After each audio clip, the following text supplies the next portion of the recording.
Howdy everybody! Welcome back to my channel. Happy middle of the damn week to ya. I'm Jillian. I'm an artist. I'm a mixed media, collage, paint, clothing artist. I do all the things, and on this channel, I'm sort of chronologizing my journey to create all new artwork for my upcoming tarot deck. And in this short video, I want to give you a little behind the scenes, before the scenes explanation of my pre-process that goes into making this piece behind me. So spoiler alert, this is what it turns out looking like, and it's really cool. Let's give you a little prelude. So I typically have been starting each piece with an AI generated image of a woman, a girl, or whatever. But in this one, I decided to use myself. I decided to do a selfie. So first, here's a little back history on me as Enlightenment Barbie, the artist. When I first started out, I was a photographer, and I photographed friends and models, just, you know, to sort of hone my photography skills and also for a little bit of side cash. But then I realized that I could take those photos that I was taking of my friends, myself, and turn them into digital collage art. And I started doing that, and then a really good friend of mine who's a fantastic artist, like, you should make these really big, do a real collage, I want to see these big. And I was like, that's a great fucking idea, I'm just gonna go for it. And that's what I did. I started doing digital collage and then getting all of like the digital layers in Photoshop printed out like to scale, cutting things out, pasting things down. For the most part at that time, I was really pre-planning out in the digital phase, like every single aspect and placement of everything that I wanted in the collage. And then I would also come in with spontaneous extra details as well, and then cover with resin. Of course, now I don't really do the resin anymore because I live in a place where there's a shit ton of dust because it's the desert. And I had to sort of rethink about what I wanted to do, how I wanted to work with these types of mediums and these types of ideas again. And another part of what I'm liking that I'm doing now versus then is I'm pre-planning a little bit, but for the most part, when I go to actually start making the piece on the canvas, I have the colors picked out, I have some of the things to scale that I would like to see in the piece, but everything else is sort of, all bets are off. We're just gonna see what happens. When I was living in San Francisco and doing these collages with resin, there wasn't really a lot of like hand-painted details involved. It was really kind of surreal in the fact that it was all photographs and everything looked really like clean and like it was in its own weird world, sort of separate from this, like a dream world. And that was really unique, but I'm really enjoying adding like these messier hand-painted details to my pieces now, because it just kind of gives it that extra kind of gritty feeling to it. That being said, I'm going to tell you a little bit about how I'm starting this particular piece, the Empress. Yes.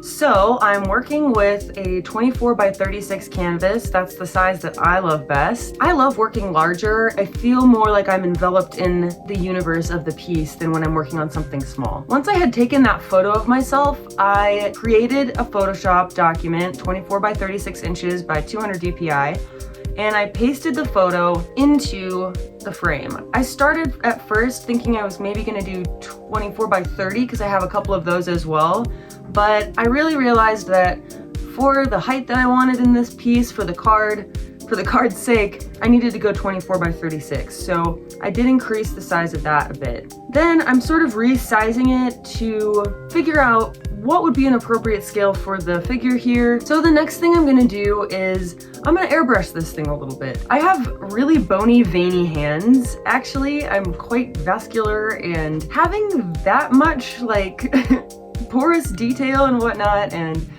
dark shadowy knuckles, it doesn't really add to the piece. And we're really going for something that's soft and feminine for the Empress, so I'm airbrushing off like some of the crazier textures and wrinkles in my hands and my arms. And then I'm gonna do the face too, just to like even out the texture a bit, make it kind of more look like a professional photo rather than just a photo I took on my phone. When I'm doing this, I'm basically just taking the soft round brush taking it down to like 20 or so opacity and picking like a lighter or mid color of the skin tone that I'd like to sort of wash the whole thing with. After I've airbrushed that a bit to where it looks still like a real image, it's not airbrushed to absolute shit. Next thing I'm gonna do is I'm gonna make a duplicate layer of that original layer, and on the duplicate layer, I'm going to gradient map that layer. And what basically this tool is it's like you can take and assign a color and a gradation to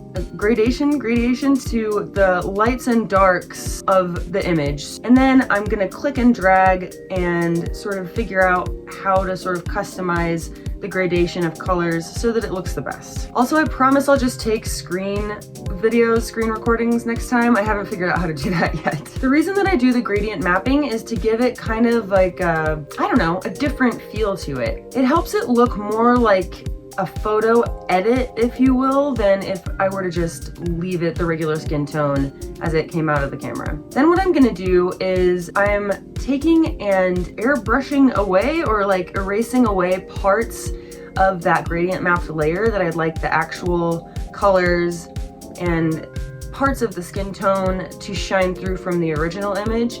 So I'm doing that over the hair and also the eyes and the lips and like part of the fingernails and just like parts of the hands and the skin. I also originally took the gradient map layer's opacity down a tiny bit just so it looked like it was a little bit balanced.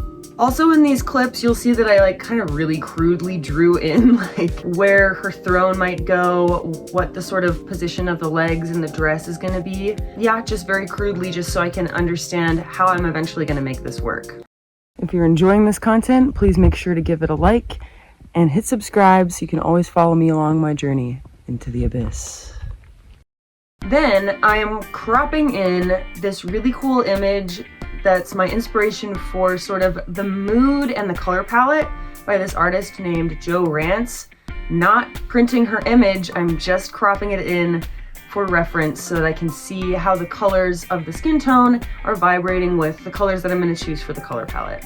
Once the figure is looking to my liking, I'm then gonna just take and select all, copy, and then create an 11x17 200 dpi document in Photoshop that I know that my copy shop does really nice 11x17 prints, so that's the size that I always use. So when I crop her into that document, I see that she's a little too big to fit completely on the page. So what I'm gonna do is I'm gonna basically, where the fabric sort of lays on the kimono there, just cut away her two arms so that the main part of the figure is fitting on the page, and then each of the little arms is fitting on the page.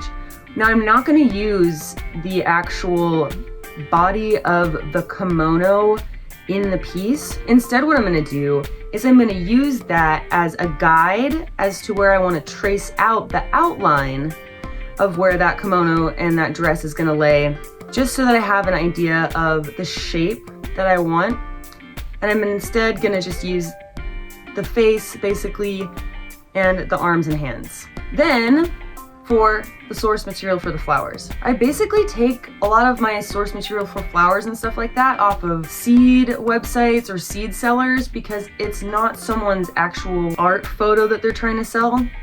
And usually it's on Amazon or, you know, garden websites, things like that. Either that or it's like educational websites like encyclopedias, Wikipedias, animal climate information pages, stuff like that. One of the rules of thumb with collage is as long as you take that image and reinvent it or put it in a composition that reinvents it sufficiently, you're fine. No one's gonna sue you.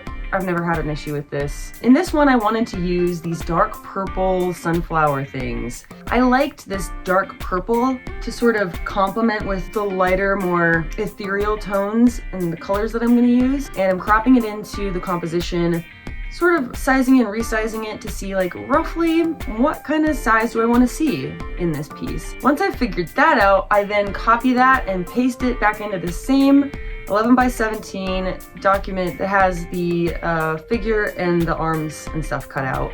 And I'm just duplicating that image, changing the size a little bit, making some bigger, some smaller, and then I'm filling the whole sheet with it and it's ready to go. Then with the prints printable stuff all ready to go, I need to start thinking about that color palette.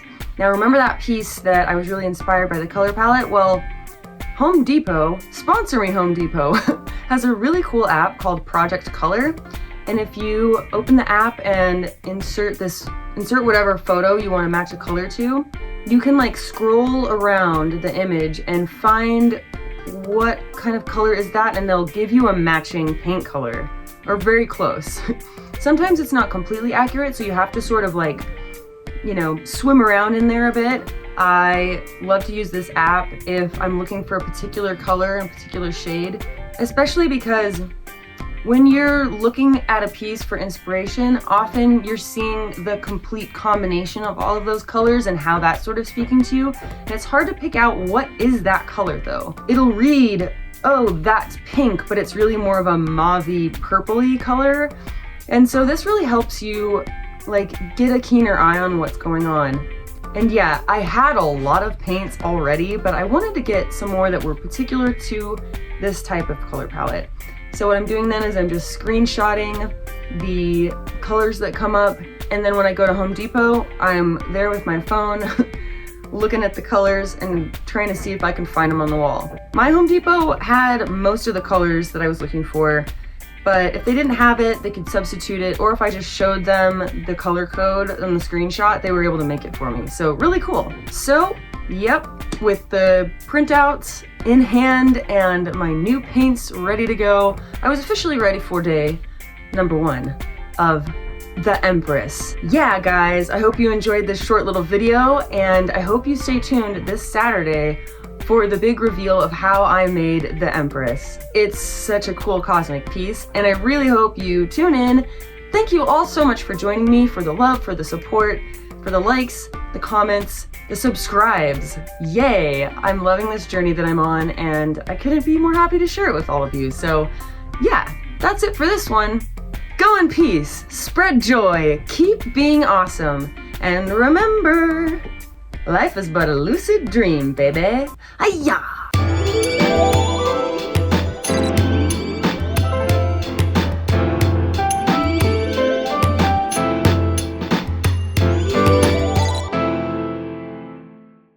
If you like this kind of content, make sure you subscribe. See you later.